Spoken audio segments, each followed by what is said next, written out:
اکبر الله اکبر من المؤمنین رجال صدقوا ما عاهدوا الله علیه فمنهم من قضى نحبه و منهم من ینتظر و ما بدلوا تبدیلا.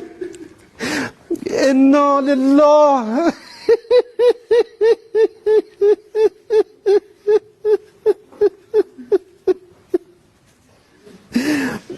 انا لله و انا الیه راجعون.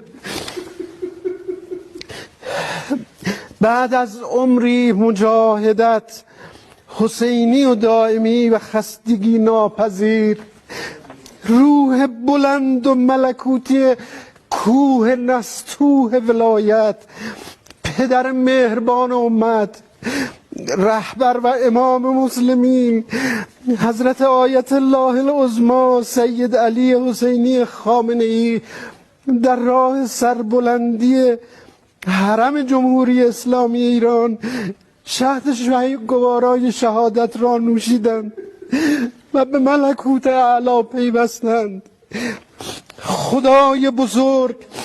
خدای بزرگ و شکست ناپذیر با ملت حماسه ساز و تاریخ ساز ایران است تا عهدی که با امام خود بستند تا سرانجام ظهور پیش برند. به روح بلند امام راحل و خلف صالحش، قائد اعظم